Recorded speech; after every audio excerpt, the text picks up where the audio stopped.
If you struggle with shyness or social anxiety, check out our free No BS training course with actual useful advice you can do from home. None of that just get out there nonsense. The link is in the description below. For now, let's get to today's question. Social Anxiety Protocol, No FAP and Tantric Self-Cultivation for Men. No FAP is an unbeatable biohack for motivation, energy, aggression and improving overall mood. A lot of guys' issue with social anxiety is that they lack social motivation.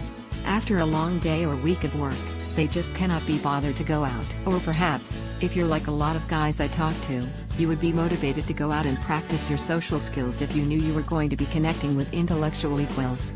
If you knew you were going to go out and meet people who you could have stimulating conversations with, who you were actually attracted to, you would actually go to the trouble of getting out of the house. When you do go out and socialize, you often find yourself bored by the quality, or virtual lack, of coherent conversation. It seems like you have to get so far outside of your comfort zone to meet people who seem like they are barely a few IQ points north of being retarded. Why even bother? This is a bit of a catch-22 because to really connect with the people you want to, people that actually turn you on in one way or another, you are going to need to develop your social skills.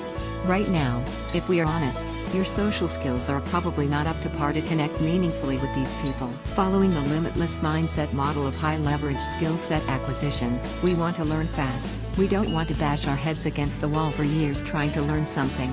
High-leverage social skill set acquisition entails taking social risks and getting a lot of reference experiences in a relatively short period, like the 10 weeks in the Social Anxiety Protocol.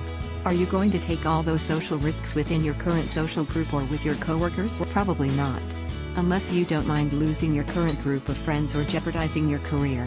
So to take these social risks, you really need to embrace connecting with, we will call them, intellectual subordinates. You need to get excited about taking social risks with the people you perceive as, maybe, being below your level. This is a bit of a catch-22 if you are not motivated to socialize with anything less than the highest caliber of people. This is where no FAP is key. It will double or even triple your motivation to get out and get social with everyone. No FAP is one of my top secret weapons for a limitless lifestyle and having the motivation to do everything I want. Well, it has been up until now, since this is the first time I've written publicly about it. You've probably heard someone say, I wish I could get that excited about anything. When watching a child get really crazy about a brand new toy or visiting a new place or whatever. This excitement, this zest for life, is really the gift that no FAP gives back to you. It really is a quite effective antidote to anhedonia. A great example of this is Latin dancing, salsa, bachata, whatever. This is something I've been doing for a few years now. I'm just good enough at it to be a little dangerous on the dance floor and have fun. It was really well worth investing a little time and money into learning. There's a bunch of guys reading this right now are saying, really dude? Latin dancing, after about 2 weeks of no FAP going Latin dancing, where you are putting your hands all over a bunch of different women all night long, is very exciting. Latin dancing is one of those places where you can experience really vividly what you've heard called masculine-feminine polarity. Sometimes you'll meet a girl who is really feminine and you can just be unapologetically masculine around her. She makes you stronger and better by her being so feminine, and you just have this great yin-yang energy between the two of you. This is unfortunately quite rare in this day of age. A lot of times you can actually experience it on the dance floor just a few minutes after meeting a girl. I experience it on the dance floor more than anywhere else actually. Try Latin dancing in conjunction with your no fapping and you'll feel like a kid again. You'll be popping a massive boner like half the time that the women you are dancing with will feel, which is actually not something to be embarrassed about. These women have been dancing before. They know how boners work. I take a bunch of herbal supplements like the adaptogens and horny goat weed when I'm not fapping, in addition to cold showers from time to time, so at 30 years old I often feel like I did at 19 or 20. A lot of times I actually feel like Benjamin Button. After about 23 weeks of no fapping, your horniness will subside a little but your motivation will not. Although you'll feel like you need to pee all the time, there will be some light persistent pressure down there and you kind of feel these waves of energy and horniness emanating from your genitals throughout the day. Your standards of attraction will probably lower somewhat. You'll imagine women, who you would be ashamed to introduce to your friends, that you see at the grocery store or whatever bent over on your bed. You'll approach, text and invite girls for drinks who you usually wouldn't even bother talking to. Occasionally, I'll be walking down the street around day 15 of NoFap, and I'll even find certain trees a little arousing. Just kidding. But seriously, certain trees have, a really nice aesthetics and shape. The benefit of no FAPing is that you are really motivated to go out and socialize, and the problem with no FAPing is also that you are really motivated to go out and socialize. Sometimes I find it actually distracting from my work.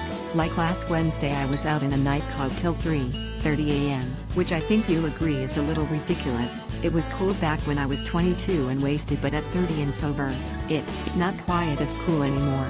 So you might be wondering, is it possible to harness all this social sexual energy for more productive purposes than going out, being social and trying to get laid? In the 11th chapter of Think and Grow Rich, Napoleon Hill describes the transformation of mediocrity into genius via transmutation. Sex desire is the most powerful of human desires.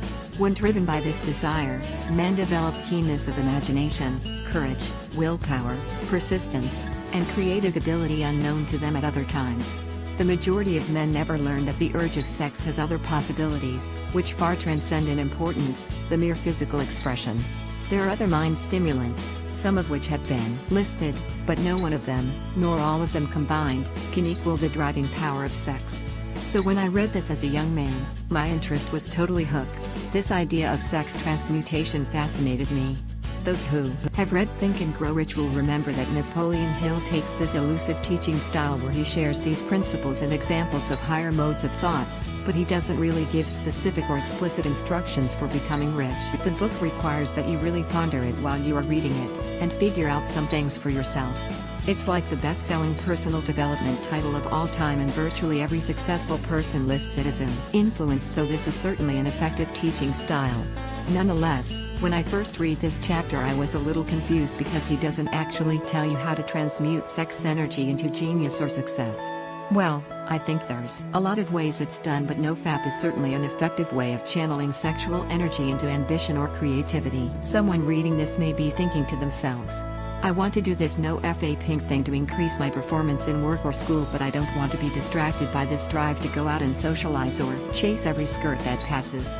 Here's the life hack for this. For a period, you need to desexualize your life. Stop watching TV or movies where you will see sexy people wearing not very much clothing. Block Facebook or other websites where people are so fond of posting skanky photos of themselves. Avoid interacting with people you find attractive.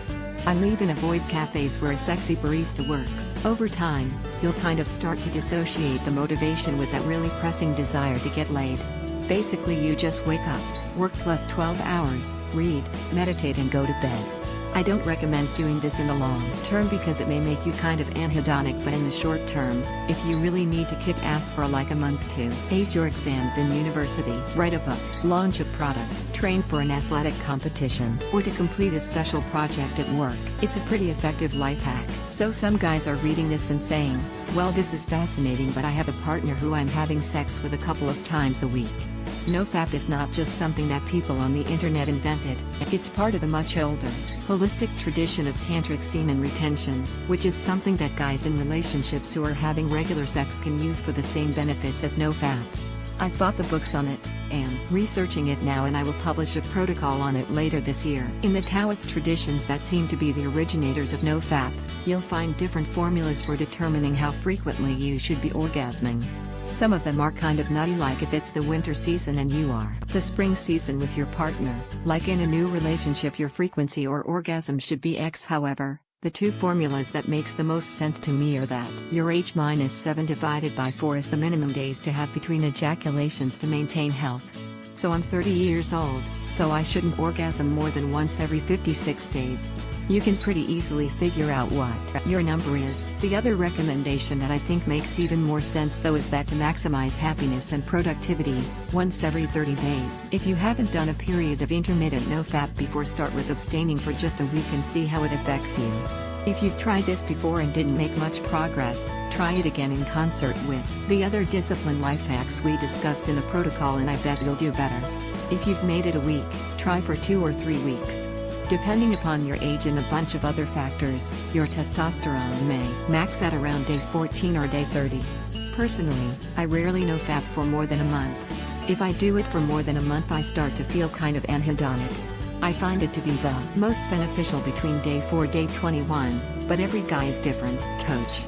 Me is the best, free app I've found for keeping track of how many days running I've been no fapping. You really do need to quantify your no vaping, otherwise I can almost promise you won't be successful with it. One of the really cool side effects of no vaping that I haven't heard anyone else talk about is dream sex. When I'm doing a no vaping period, I have the most vivid lucid dreams about sex, threesomes, exotic locations, weird positions, celebrities, you name it. I'm a pretty hardcore lucid dreamer. While I'm no vaping, I'm quite good at constructing fairly pornographic lucid dreams. Just like you can experience being wet, being cold, pain, or stroking someone's skin in a dream.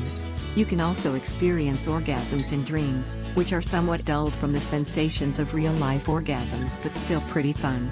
Sometimes they do result in nocturnal emissions, sometimes not.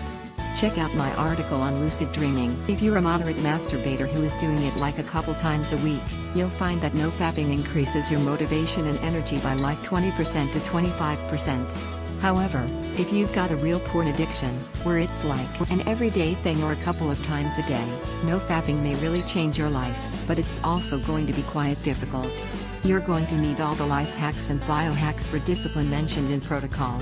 If you're serious about this, give a listen to this Art of Charm podcast. They interview a no vaping expert who actually has some interesting things to say. I don't take a moralizing approach to this at all.